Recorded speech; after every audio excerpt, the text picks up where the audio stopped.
Yes, well, I noticed that this was a very prominent issue in the French media during the 2 days before this latest attack in Paris, because I was there. I flew into Paris Thursday morning, and I think I actually arrived around noon or something, or a little early afternoon on Thursday. And so I got a chance to read the French newspapers. I was on Air France, where they give you the free newspapers. So I read all of the major Parisian newspapers on the way there, and then on the way out. So I read both Thursday's and Friday's newspapers, and Le Monde, Libération, Figaro. And the big story right before these attacks was that the whole French political elite class is freaking out about the fact that the National Front, the Front National of Le Pen, is likely to win the next elections. And now they're talking about the Socialist Party is actually planning now to collaborate with the Conservatives in a way that's never happened before, so that, if it looks like the National Front is about to win, then the two major mainstream parties are going to work together. They're going to have people step down to make sure that doesn't happen. But this is actually alienating the backers of these parties, especially the socialists. They're socialists in the more working class regions, the places where people have been hardest hit by these neoliberal policies that have destroyed the working people of France and then brought all these immigrants in to compete with them for jobs. These kind of folks, the more marginalized working class people, are up in arms as they see the Socialist Party, which they had tended to support, is now planning to collaborate with the Conservatives to make sure that the National Front Party, whose main platform is anti-immigration, doesn't succeed. Because this National Front Party, Evelyn, is anti-EU, very strongly anti-EU, and probably anti-NATO too, for that matter, very nationalistic. And the way they get all their support is by standing against this influx of immigration. And they've been doing this for decades and decades, and they've been getting more and more and more popular. Is notorious, yeah. Yeah, so they were going to win. And now, this attack might prevent that. And Paul Craig Roberts mentions this a little bit in his piece, suggesting that this looks like a false flag. He points out that the French government now is in a good position to crack down on immigration. That is, they can lock down their border. Well, they did lock their borders down, but they can keep them locked. Down. They're going to be arresting people. Yeah. And so there goes the National Front's issue. So that this is going to unite the elite political class. It's going to rally the French people behind their elite political class leaders, such as Hollande, and it could easily stop the National Front from coming to power. That's one way this could play out. Yes. It's interesting that the Paris Match on the 2nd of October already predicted the French-style 9/11. So, they're already basically foreshadowing that this was going to happen, which also sort of kind of tells me that maybe people knew something that most of us didn't. And which happened with 9/11, that was foreshadowed in all kinds of different ways. So that is also very interesting. Well, sure, yeah. Tell me a little bit about that. How did they predict it? In Paris Match. Yeah, well, I don't have the Paris Match article, but the Paris Match on October 2nd predicted the French-style 9/11, 11 septembre à la française. The threat is real, according to Juge Trévédic in an interview with Paris Match. The attacks in France will be on a scale comparable to 9/11. Wow, will be. Yeah. That shows some foreknowledge. Well, speaking of foreknowledge and foreshadowing, I don't know if you caught this, Evelyn. I first saw this at Tomato Bubble, and I added the picture and the graphic to my article at Veterans Today, which, by the way, got over 50,000 reads in 24 hours. So it's gone mega viral. And the title, for those listeners who may have missed it, is Another French False Flag? So just Google that, Another French False Flag, and you'll find my VT article. And down at the bottom of that article, I put that graphic that was captured by the folks over at Tomato Bubble. This was The Economist in its issue published in, I think, December or something of 2014. It's its What's Coming in 2015 issue. So they had this weird Illuminati-style cover, it's like, it's like Sgt. Pepper's cover on Bad Acid or something, or, like the Rolling Stones' Satanic Majesty's Request cover, that kind of style. And in that graphic, there is a clear predictive programming foreshadowing of this Friday the 13th or 11/13 terror attack. Did you see that? I saw your article. Yeah. Well, I posted that graphic a little late. I think I put up the article last night right after I got out of the airport onto the bus. The bus had wireless, so I wrote that article on the bus back to Wisconsin from Chicago.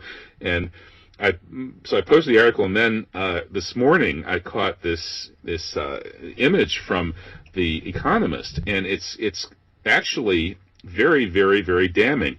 Because if you look at that image, Evelyn, what you see is there are these two arrows, and that each arrow's probably symbolizing an attack, and each arrow comes with some numbers.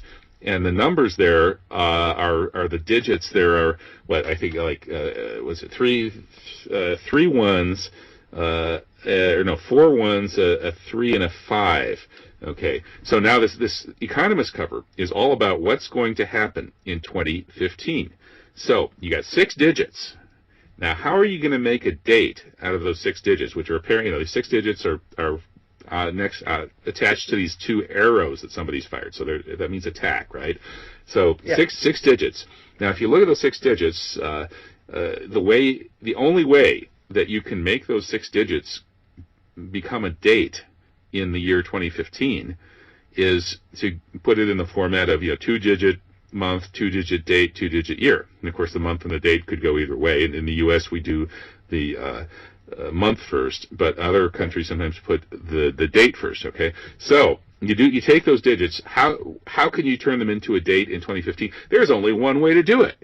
Mathematically, the only date out of the 365 possible dates of the year that those 6 digits could possibly be shuffled and rearranged into is, voila, 11, 13, 15. It's the only one. There's no other way you can make a date out of those digits. And get this, right above them in this collage on the cover of The Economist magazine, the Rothschild family's flagship magazine, is a picture of a Mona Lisa. It's a takeoff on the Mona Lisa. Now, Mona Lisa is the iconic painting of the city of Paris. Everybody in the world knows that the Mona Lisa is in the Louvre in Paris. So just like the Eiffel Tower, the 2 biggest symbols of Paris that exist are the Eiffel Tower and the Mona Lisa. So here they put the Mona Lisa, the woman with the, what shall we say, enigmatic smile, because she knows something that we don't, right? They put that, symbolizing Paris, right next to these digits attached to arrows, meaning attack, that these digits can only mean 11, 13, 15, or 15, 13, 11, 15 if you're doing it the European way. So and we all know. Whether we believe in it or not, we all know that the people who organize these false attacks love numbers, and they love telling us in advance what they're going to do. It sure seems that way. When I first heard this from Captain Eric May, a former Army intelligence officer and mainstream newspaper op-ed writer back, I think I met Eric in, was it 2004, I think, and he kept telling me this. I said, come on, man, this is, you've been, smoking too much Beautiful Mind or something. But the more he showed me some of these amazing numerological coincidences, the more I realized that he was onto something. Like there were not exactly 911 days between 9/11 and the Madrid bombing, I believe it was. That's a pretty interesting coincidence. And then the whole issue of these 11s constantly coming up, we just passed Veterans Day, 11/11, the 11th month of the 11th hour, 11th minute of the 11th hour of the 11th month of the 11th year, and all this kind of nonsense. That's of course the Armistice Day for World War I. There's 11/22, both 22 being a multiple of 11 for JFK's assassination, which is coming up shortly, and of course 9/11, and on and on and on and on. I think I listed, what was it, maybe 7, 8, 9 of the biggest terror attacks or events since 9/11, and the great majority, about 3/4 plus, all have like prominent references to the number 11. Many of them multiple references. So there's something going on here, and whether or not we're numerologists, it sure looks like they are. That's what I was trying to point out. Yeah, whether we believe in it or not. Although I have to say that this year alone, I can't remember ever having seen so many 11/11s. When I was looking at a clock, when I was looking at dates, when I was looking, it was quite sort of like what is happening with this 11/11. But whether we believe in it or not, that's not really the issue. It seems that the people who organize these things do. Right. Well, if you're seeing a lot of 11s, that could be due to what Robert Anton Wilson explored in his Illuminati trilogy, the law of 23s. When you notice the number 23, and somebody tells you that there's this law of 23s, that it's this Illuminati number or whatever, suddenly you see them everywhere. So there is this strange, and sometimes it seems like it can happen synchronistically, like it's not just because you're noticing them, but it's because there's some kind of strange, synchronistic phenomenon going on. Jung talked about this, where, the universe is overflowing with meaning, and that meaning will pop up in the strangest places. Like you'll really need some book, and you'll know sort of what it is, but the chances of finding it are nil, and you'll just walk into a secondhand bookshop and it'll fall off the shelf at your feet. There are all sorts of examples of these bizarre synchronicities that just seem to have way too much meaning, and they have been studied by psi researchers, who some of them will tell us that, yeah, this is very real, this is how the universe works. And in fact, in Islam, we talk about the signs of God, and the concept of a sign is something that has meaning, like a sign on the road has a particular kind of meaning. Well, according to the Islamic worldview, God is the source of creation, and creation is basically meaning. That is, it's basically information that has to be interpreted by a mind. So the universe is not dumb, brute matter and space and time. The universe is meaning. It's communication. And once you notice these kinds of synchronicities, and you maybe do a little study of the whole phenomenon of synchronicities, that lends supporting evidence to that kind of worldview, which is, of course, Islam doesn't have a monopoly of this. I mean, all of the great mystics and the wisdom traditions will tell us pretty much the same thing. So I wouldn't worry too much about seeing a lot of 11s in your personal life, but I would worry about seeing a lot of 11s in Illuminati terror attacks.